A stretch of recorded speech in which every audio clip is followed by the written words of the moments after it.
Bueno, continuando con nuestro libro de Einstein, continuamos. Este último aspecto es muy importante. 3 años antes, el físico alemán Philipp Lenard había iniciado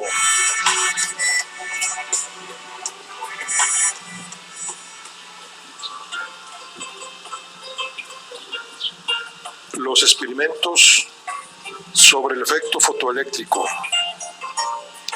Insistió en que los resultados de su experimentación se contradecían claramente con lo que cabría esperar aplicando la teoría de Maxwell.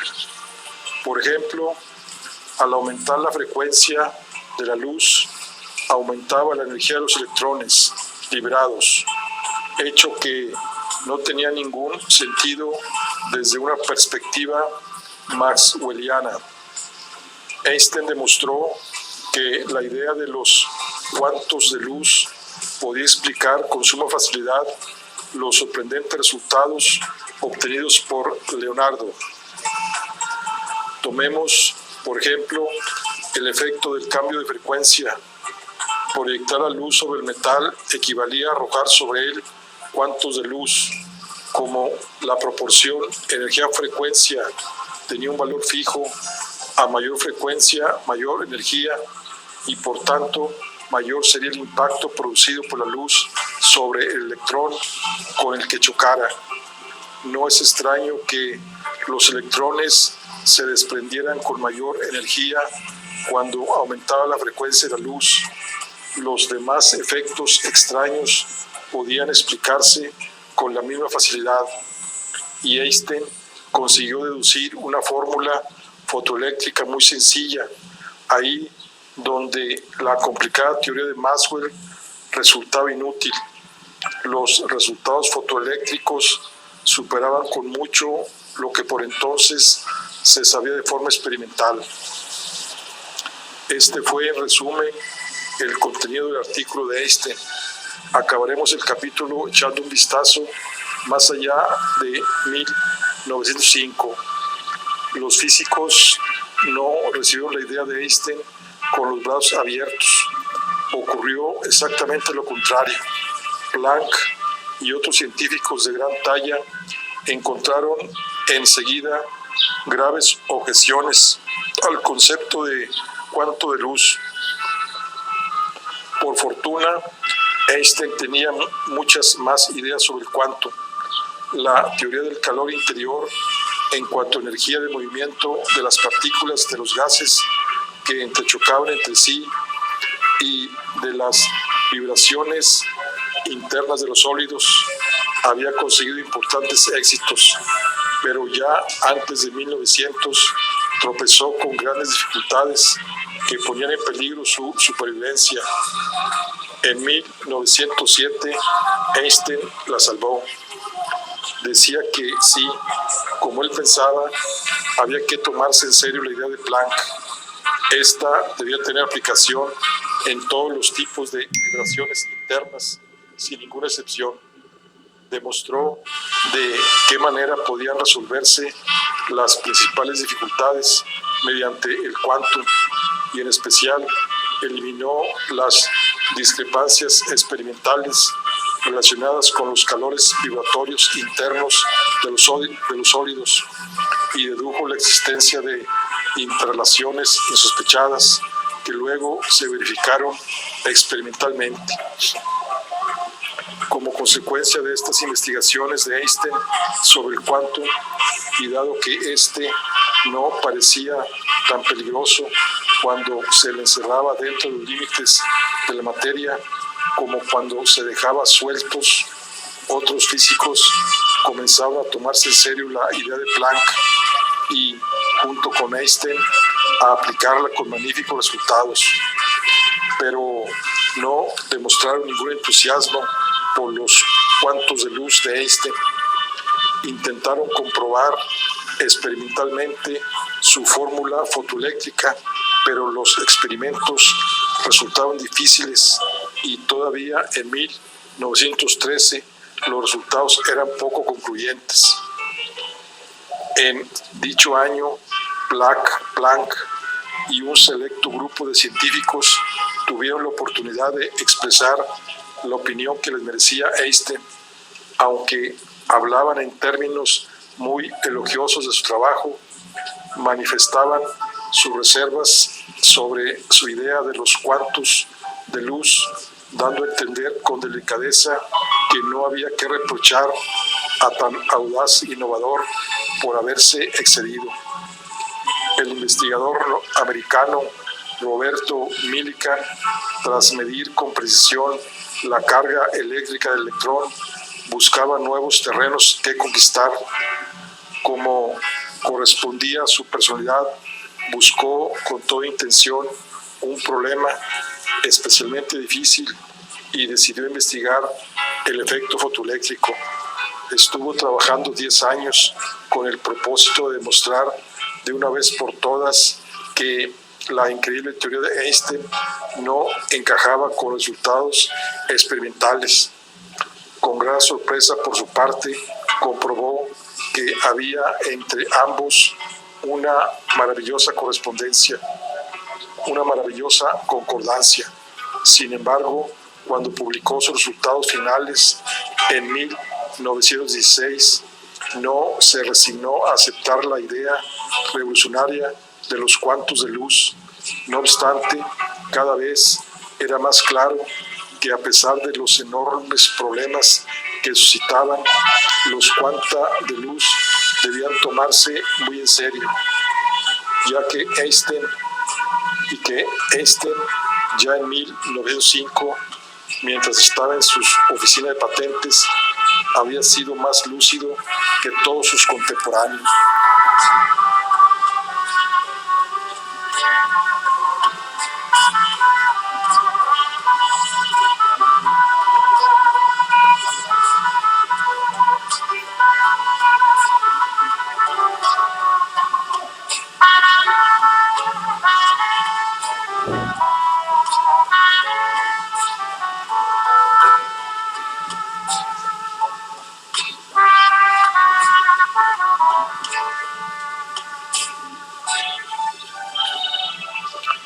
Tanta importancia adquirió el cuanto de luz, la partícula de luz, que se le reconoció el derecho a tener un nombre propio, el de fotón. Pero para ello tuvieron que pasar 20 años desde su concepción. Millikan obtuvo el premio Nobel en 1928 y cuando Einstein lo recibió en 1921, lo único que se mencionaba en el documento oficial era su descubrimiento de la ley del efecto fotoeléctrico. Lo curioso era que el efecto fotoeléctrico había sido descubierto por Heinrich Hertz precisamente mientras realizaba los experimentos que confirmaban la predicción de Maxwell y que llevaron a Hertz a reconocer como indudable la teoría ondulatoria de la luz.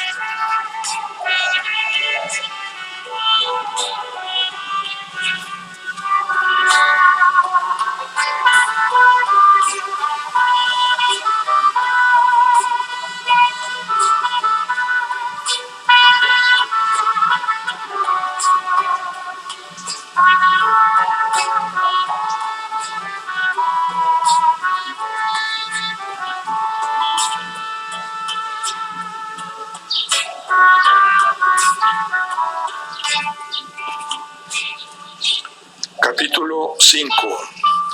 La agitación atómica. No tengo intención de conseguir el doctorado. Creo que no es más que una comedia aburrida.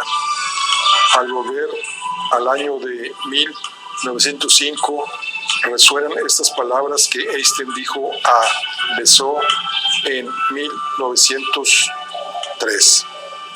De los 4 artículos que Einstein mencionaba en su carta a Habich, el menos importante es el segundo.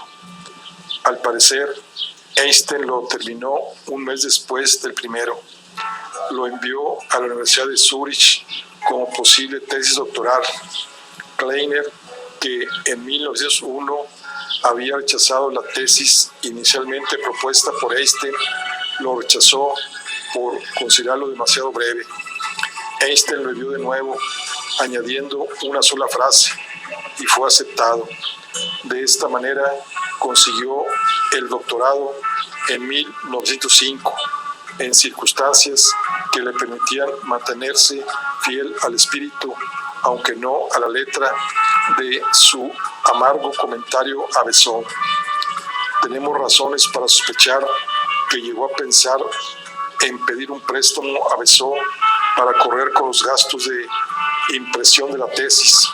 En ella, después del título, aparecen las palabras dedicada a mi amigo Marcel Grossman. Por desgracia, hubo que suprimir este gesto de gratitud cuando el artículo apareció publicado en Annalen der Physik en 1906. La idea en que se basaba el artículo pudo ocurrírsele a Einstein tomando el té. Todos sabemos que si introducimos en agua un terrón de azúcar, este se disuelve y se extiende por el agua, con lo que el líquido se vuelve algo más viscoso. Pero seguro que no adivinamos lo que Einstein dedujo de esta observación. Veamos lo que podía ser su ingenio con un poco de agua azucarada. Como siempre, fue derecho al grano, concibiendo el agua como si fuera un fluido sin estructurar y las moléculas de azúcar como pequeñas esferas duras.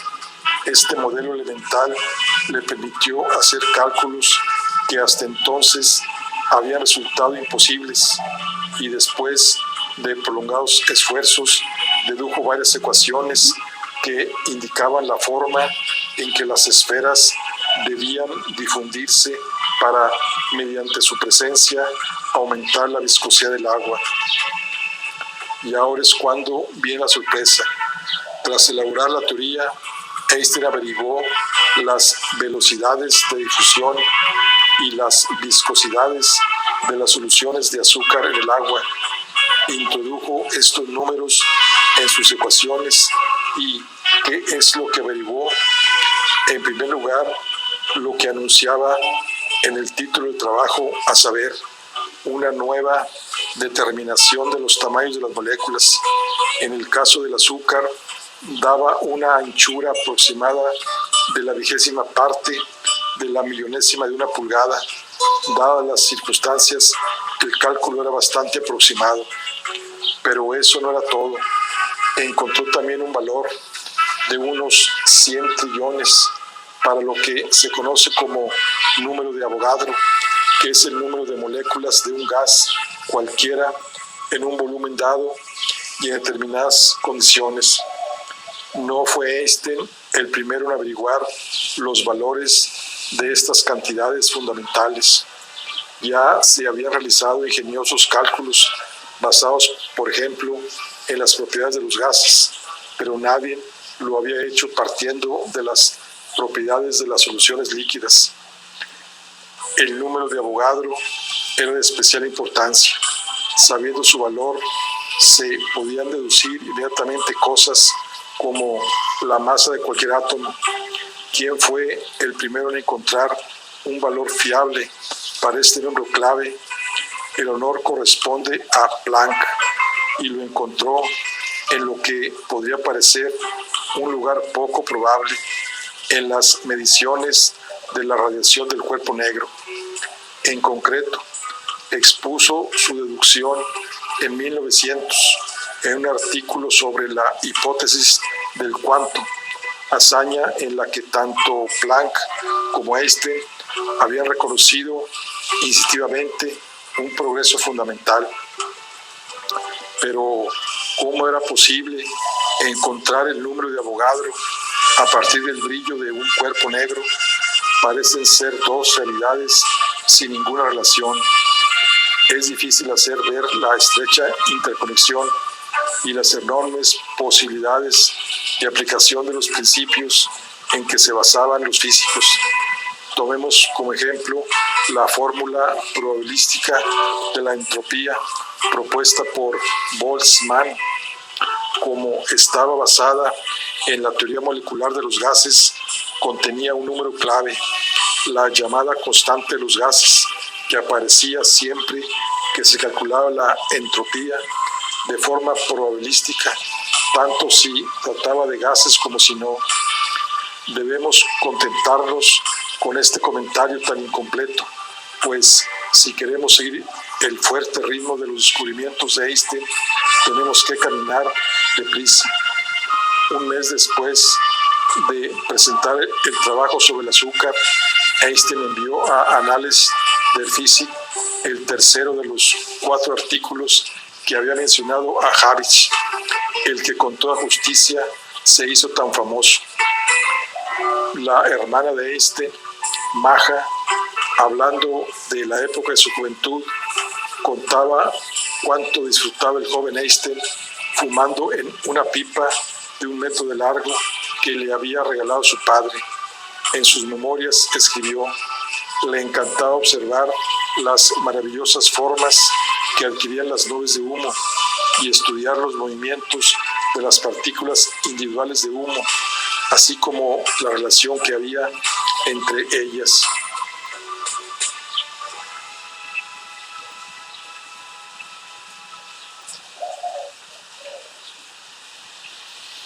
Quizá fue así como nació la inspiración para el artículo mencionado. Como antes, vamos a seguir la línea general de su argumentación y su sorprendente desenlace. Einstein volvía sobre la idea de las pequeñas esferas duras sumergidas en un líquido, pero esta vez haciendo que el líquido tuviera estructura molecular y las esferas fueran relativamente enormes, del tamaño de una diminuta partícula de humo o alguna partícula semejante, visible al microscopio. Según la teoría de que el calor interno es energía motriz, las moléculas de líquido deberían estar en una situación tan violenta, agitación y de continuos choques. En sus investigaciones anteriores, Einstein había redescubierto uno de los resultados de Boltzmann, que en una mezcla de sustancias estos choques serían la causa de la energía de agitación que se distribuiría igualmente entre las moléculas independientemente de las masas que tuvieran. Pero, ¿por qué limitarse a las moléculas? En cuanto a la distribución de la energía, Einstein pensó que las moléculas y las partículas estaban en condiciones de igualdad. Por supuesto, habría una diferencia. Todos sabemos, por ejemplo, que una bola de billar no tiene que moverse a la misma velocidad que una pelota de ping-pong para igualar su energía. las partículas tendrían velocidades claramente inferiores a las de las moléculas de líquido. De hecho, la velocidad de una partícula sería comparable a la de la punta de un bolígrafo mientras escribe, pero el movimiento de las partículas no sería nada sencillo. Pensemos en una sola partícula en reposo, zarandeada por todas partes por las moléculas. Como los golpes de los lados contrarios se equilibran en conjunto, podemos esperar que la partícula se mantenga más o menos en reposo, pero en este caso estamos olvidando las leyes de la probabilidad. Einstein demostró que las fluctuaciones estadísticas semejantes a las rachas de suerte al tirar los dados producirían equilibrios lo suficientemente grandes como para dar a la partícula un movimiento intenso, irregular y en zigzag, visible al microscopio. Al carecer de datos numéricos, Einstein no podía estar seguro de que el movimiento que había previsto fuera el llamado movimiento browniano, observado por primera vez por el botánico escocés Roberto Brown en 1828, pero estaba seguro de que si la teoría molecular del calor interno era válida, tenía que producirse tal movimiento. No sabía por entonces que en 1888 el físico francés M. Gouy había llegado ya a la conclusión de que el movimiento browniano era una forma de calor, ni que en 1906, independientemente de Einstein, el físico polaco Marian von Somolchowski expondría un punto de vista semejante. Un rápido movimiento en zigzag de las partículas dificultaba la medición directa de sus velocidades. Era posible someter la teoría a una prueba cuantitativa rigurosa. Einstein encontró un nuevo método. Hizo ver que si se esperaba, los zigzags darían lugar a migraciones de diversas magnitudes. Señaló que este proceso migratorio era esencialmente un proceso de difusión, tal como lo había estudiado en el caso del azúcar y el agua, calculándolo de ambas maneras, como migración aleatoria en zigzag y como difusión, y comparando los resultados, averiguó la fórmula que buscaba. Gracias a ella, dedujo una especie de migración media, mensurable, relacionada con números vinculados a las velocidades de difusión y a la teoría de los gases. Pero dejemos ya los detalles y lleguemos al punto culminante. Si la teoría era correcta, el movimiento de agitación de las partículas sería calor, y las partículas tendrían que obedecer a las leyes del calor que dirigían los caóticos movimientos de las moléculas.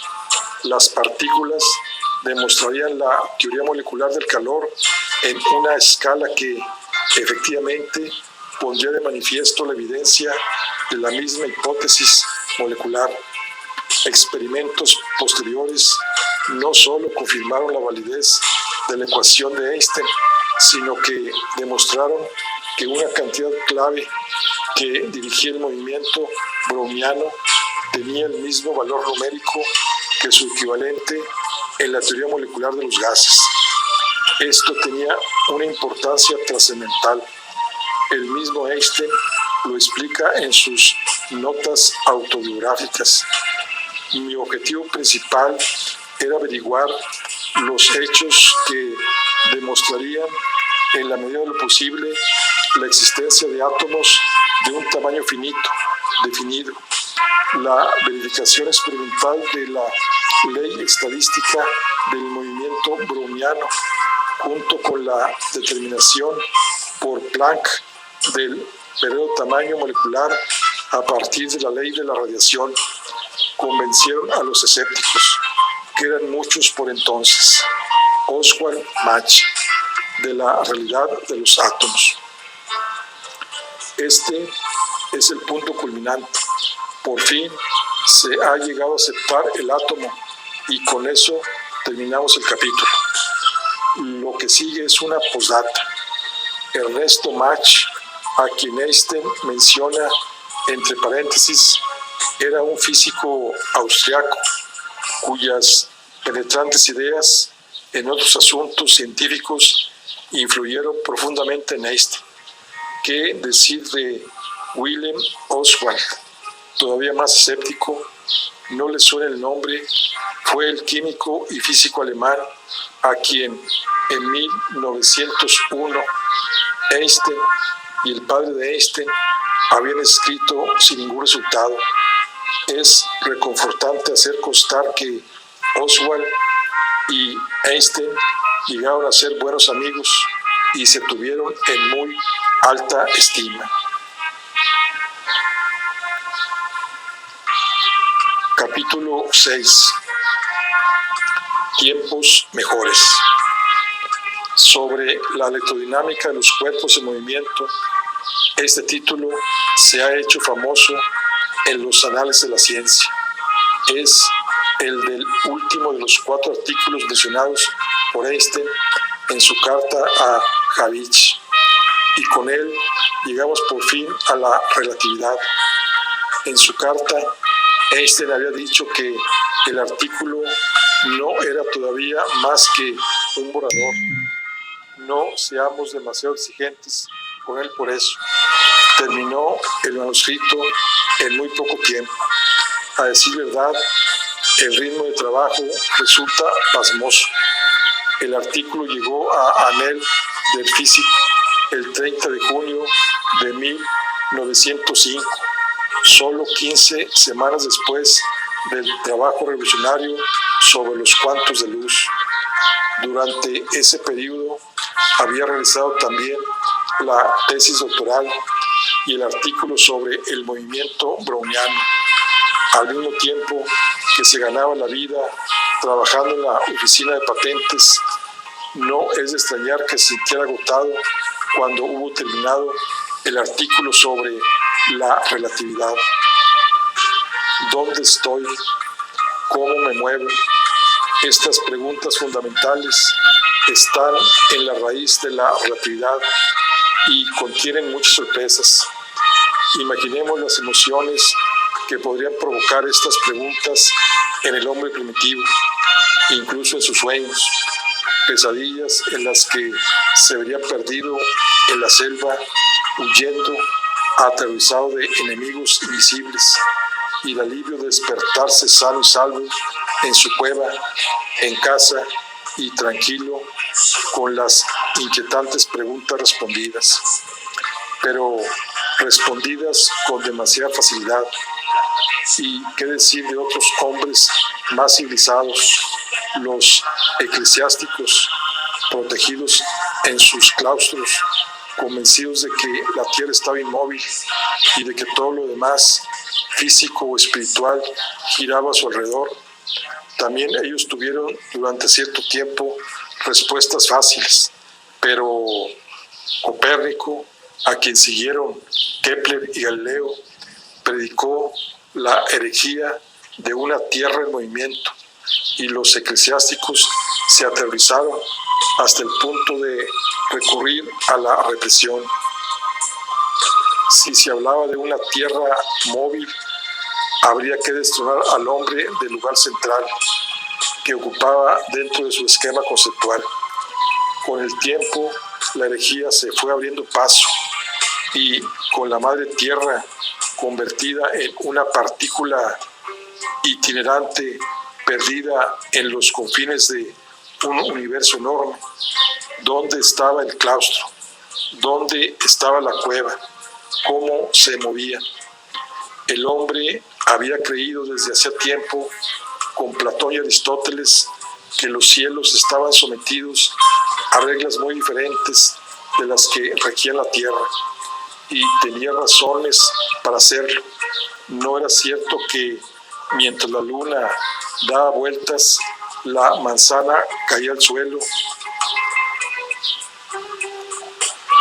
Las leyes de Newton eran breves y pocas, 3 leyes del movimiento y una ley de la gravedad.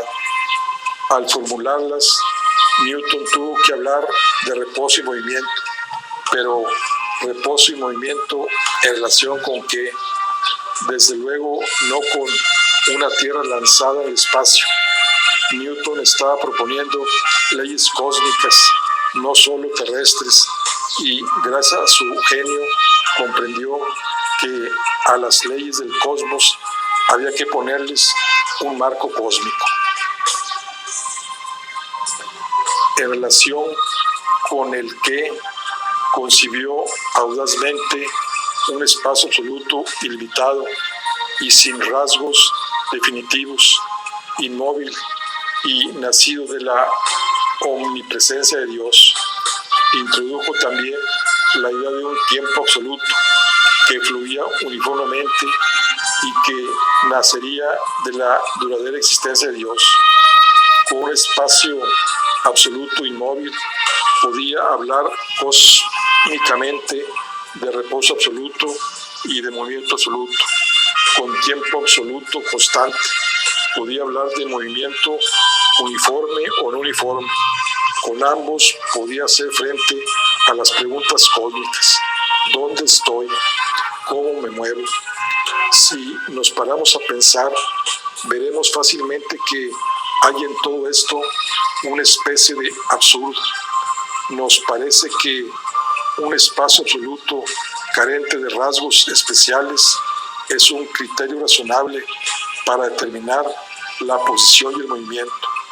No es cierto que un reloj, por muy irregular que sea, es siempre puntual en relación consigo mismo.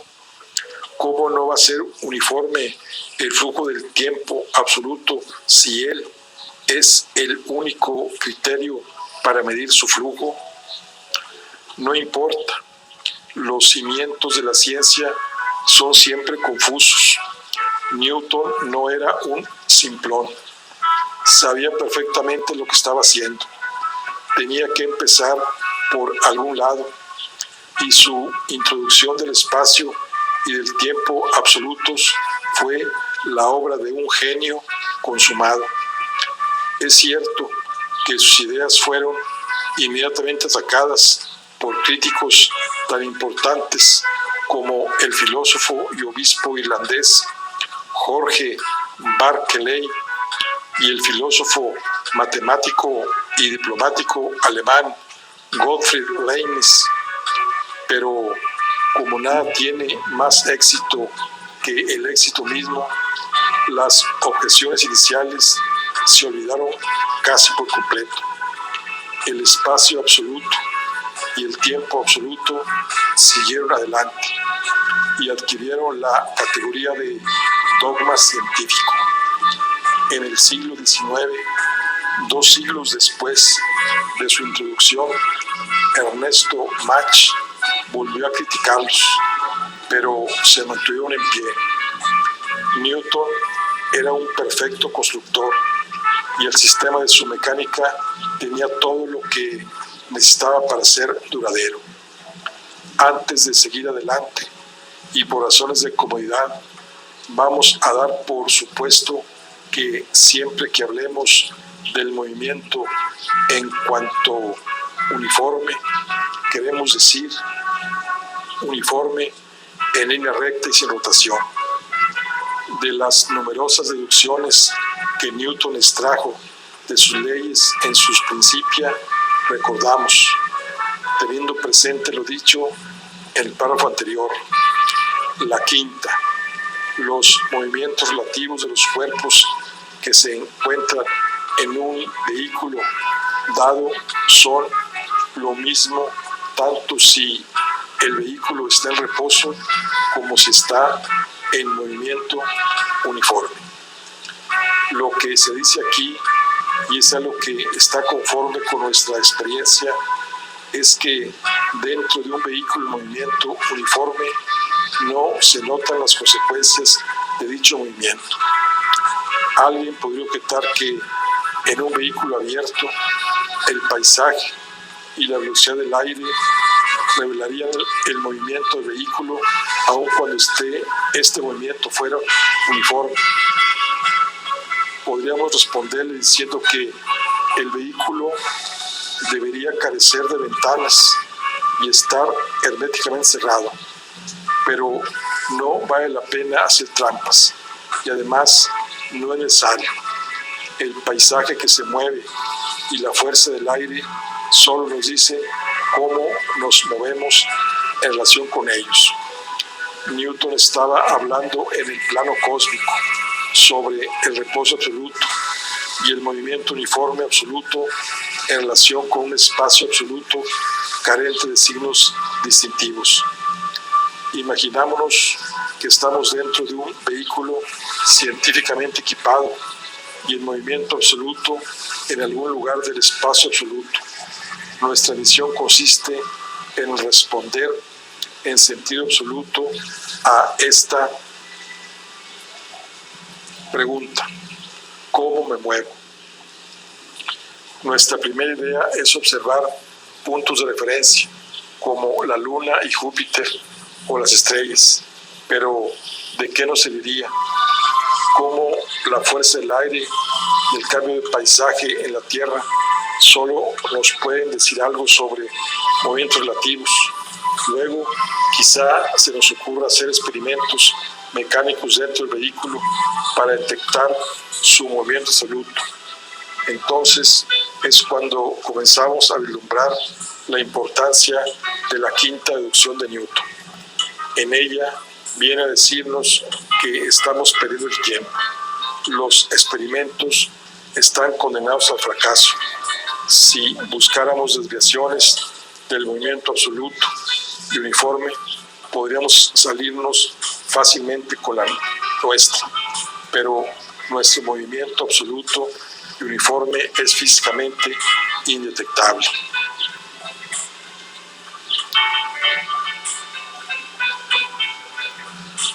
Así pues, en la teoría de Newton no había compenetración entre la práctica y la teoría.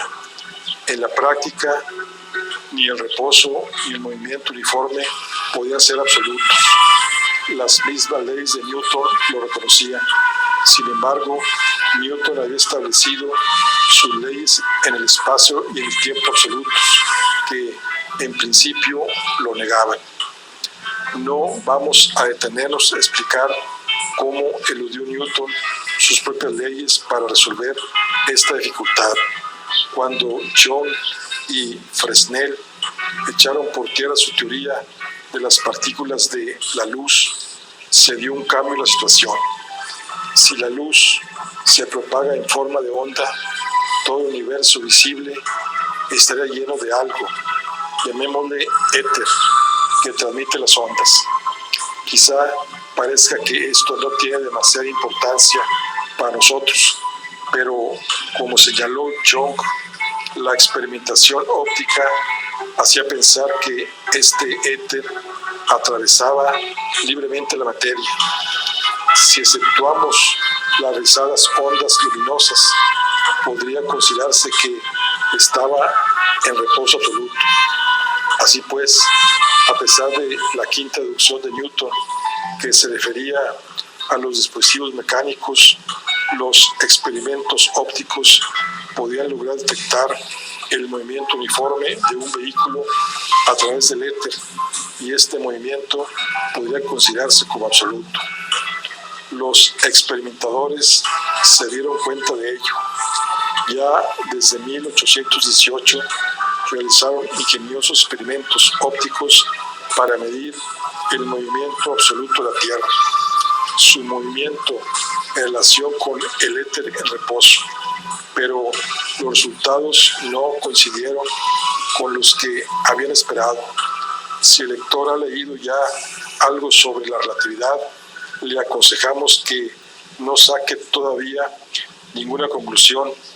En este momento no estamos hablando de lo que él debe de estar pensando. Los primeros experimentos no revelaron ninguna señal de tal movimiento, ninguna señal de un posible viento de éter. Fresnel pudo explicar todos esos resultados negativos con una brillante suposición. Dijo que parte del éter quedaba atrapado dentro de la materia, aunque el resto la atravesara libremente. Había en ello una flagrante contradicción. Cada diferente color de la luz necesitaría una cantidad distinta de éter retenido, lo cual es absurdo. Pero esto no empaña el brillo de la idea de Fresnel, más bien al contrario, lo resalta, pues como se comprobó mucho más tarde, estaba acercándose intuitivamente a algo que encajaba perfectamente dentro de la teoría de la relatividad y que desentonaba con el cuadro newtoniano. Ahora debemos presentar al distinguido teórico holandés Hendrik Anton Lorentz, que recibiría el premio Nobel en 1902.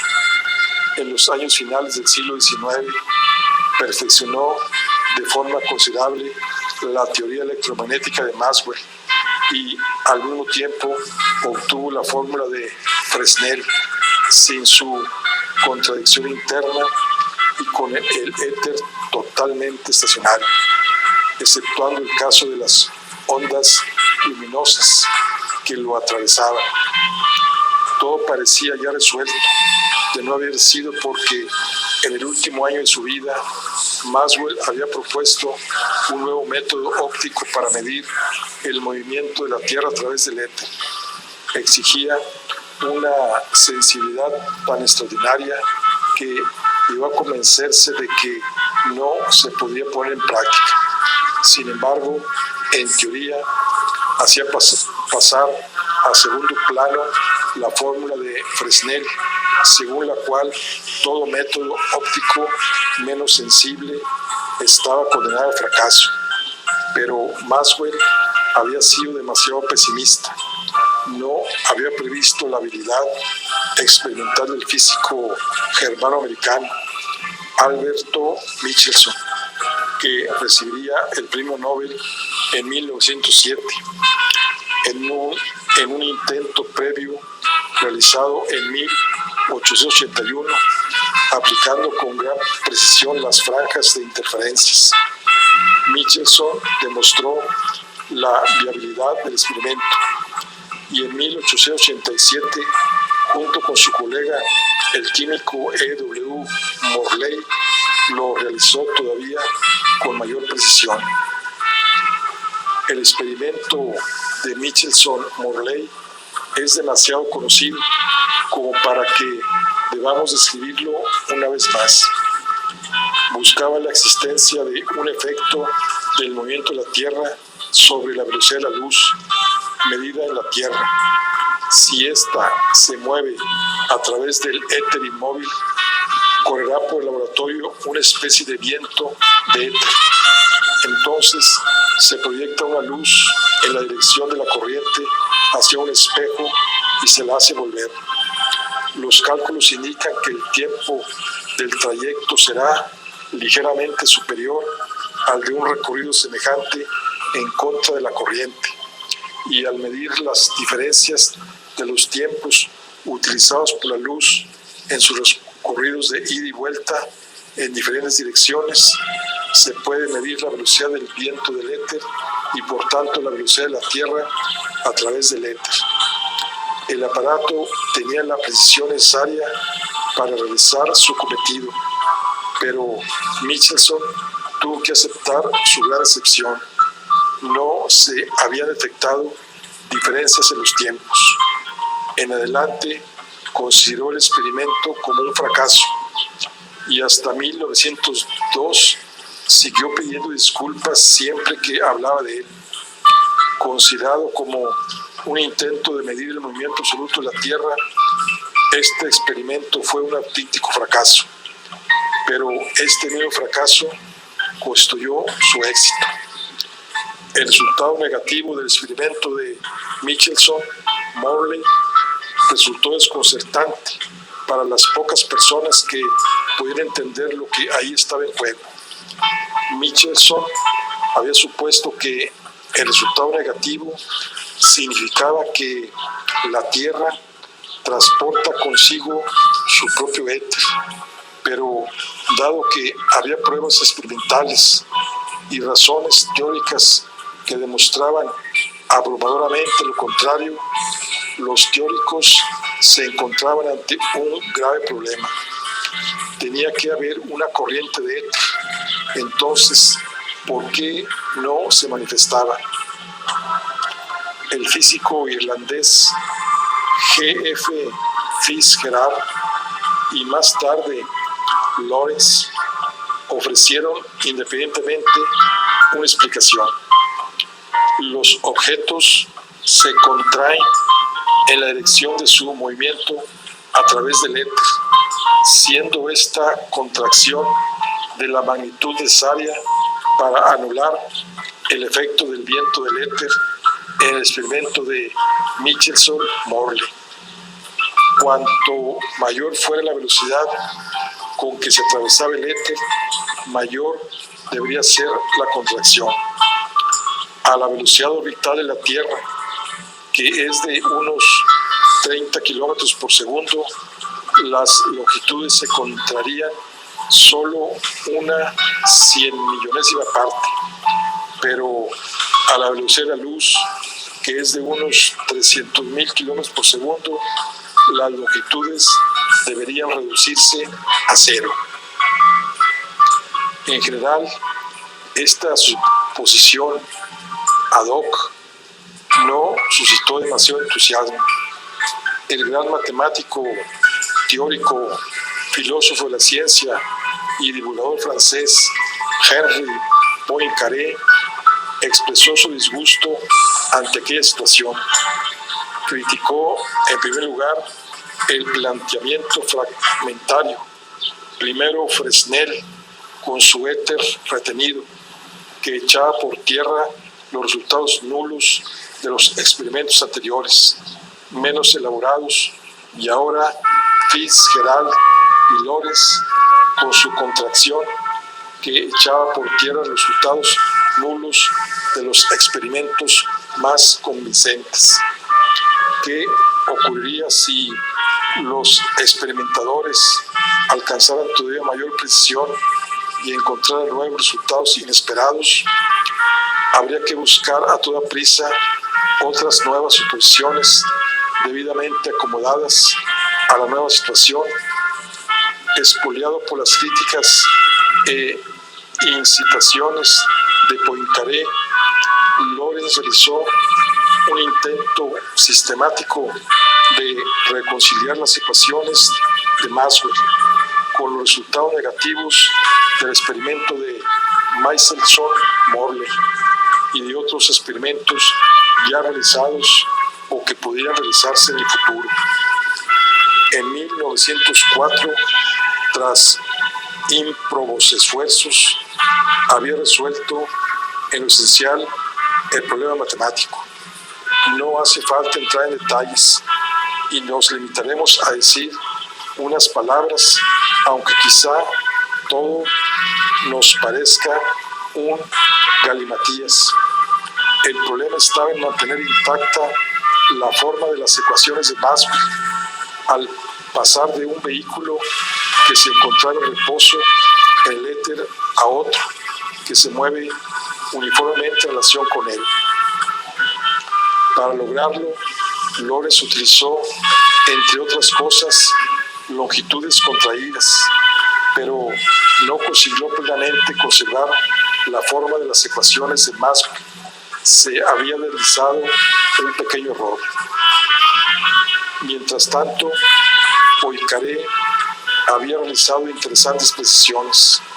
Por ejemplo, en 1895, aproximadamente en la misma época en que Einstein, a sus 16 años, se preguntaba qué aspecto tendría una onda luminosa para un observador que pudiera ir a la misma velocidad que ella, Poincaré habló provisionalmente y a partir de 1899, con mayor confianza, de lo que en 1904 llamó el principio de relatividad.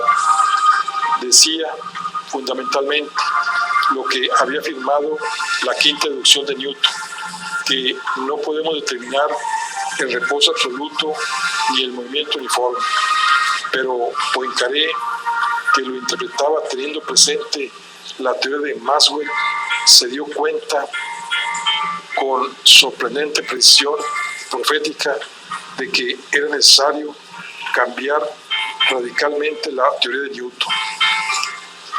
Determinadas en las obras de Poincaré, diseminadas en las obras de Poincaré, encontramos sorprendentes premoniciones de las ideas y resultados de la teoría de la relatividad. En junio de 1905, casi al mismo tiempo que Einstein, Poincaré envió a diversas revistas científicas 2 artículos titulados sobre la dinámica del electrón, que se basaban en gran parte en un artículo escrito por Lorentz en 1904.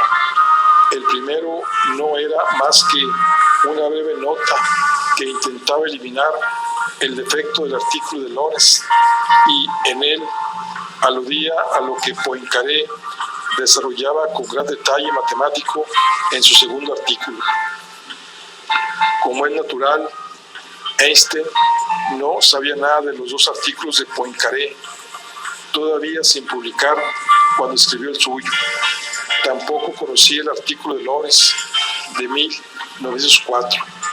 En realidad, el método de Einstein es muy diferente. Además, consiguió la transposición de las ecuaciones de Maxwell sin el menor fallo. Prácticamente todas las fórmulas matemáticas básicas del artículo de Einstein de 1905 sobre la relatividad aparecen en el artículo de 1904 de Lorentz y en los 2 de Poincaré, ambos fechados en 1905. En 1905, aunque el más importante no apareció hasta comienzos de 1906.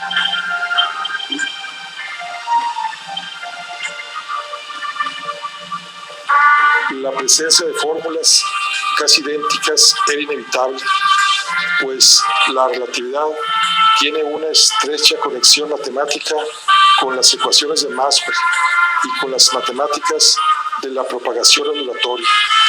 De hecho, la transformación matemática esencial de la relatividad, una fórmula que Poincaré bautizó en 1905 con el nombre de transformación de Lorentz, había sido descubierta ya por el físico irlandés Joseph Larmor en 1898, tomando como base las ecuaciones de Maxwell. Una transformación casi idéntica había sido descubierta por el físico alemán Waldemar Voigt en un estudio del movimiento ondulatorio realizado ya en 1887, año del experimento de Michelson-Morley.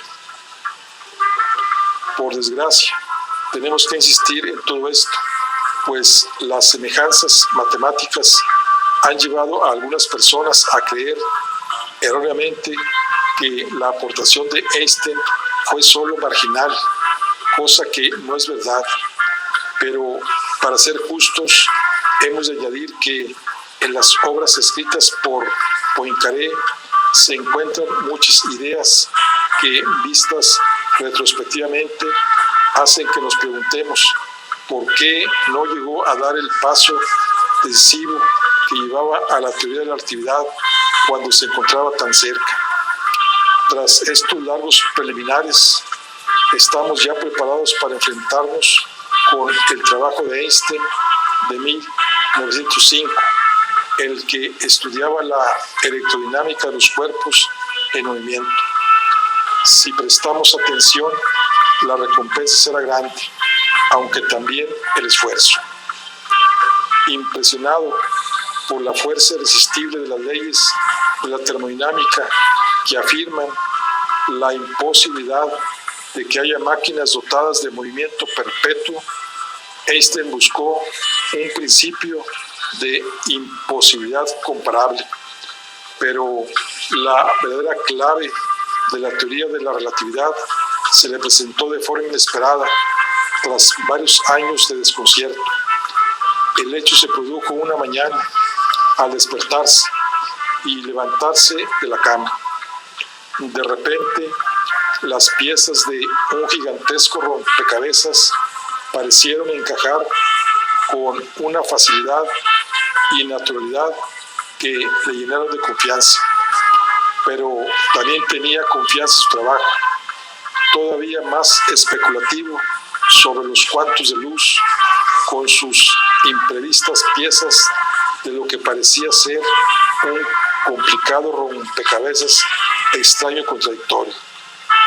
Einstein debió de darse cuenta de que estaba escribiendo para la posteridad, pero como se aprecia en las ilustraciones, debió de hacer sus cálculos en hojas de papel de distintas procedencias. Suponemos que al entregarlos a Annales de Physics se esmeraría en la presentación, pero una vez publicados se deshizo de los manuscritos, quizá tras utilizarlos como borradores para nuevos cálculos. Es decir, que los originales no existen. Así era Einstein.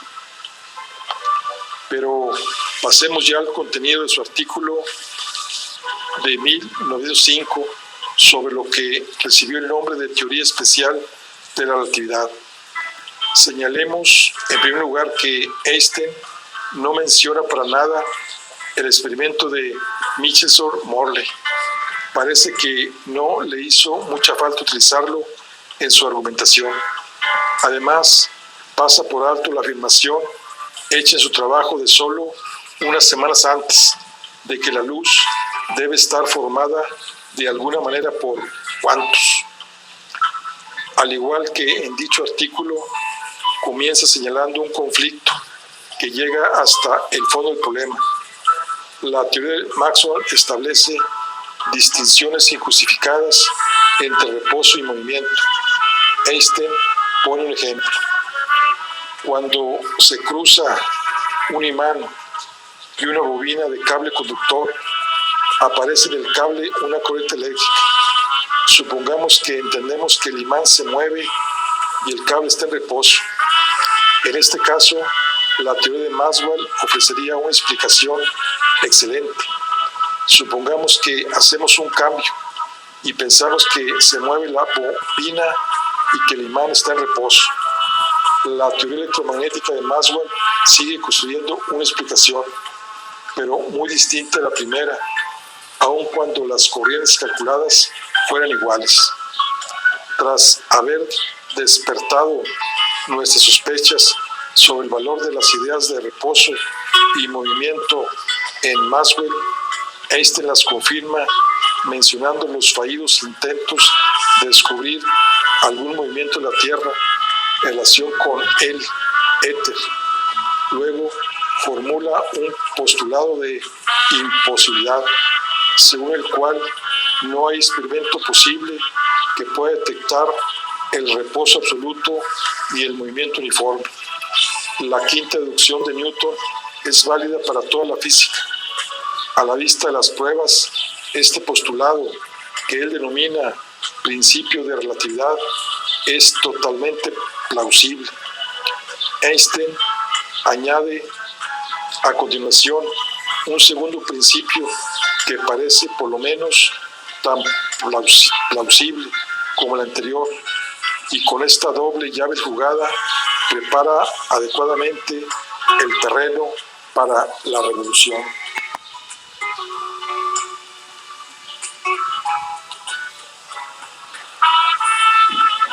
Bueno, aquí continuamos la charla del día de hoy. Nos vemos en la siguiente. Hasta luego.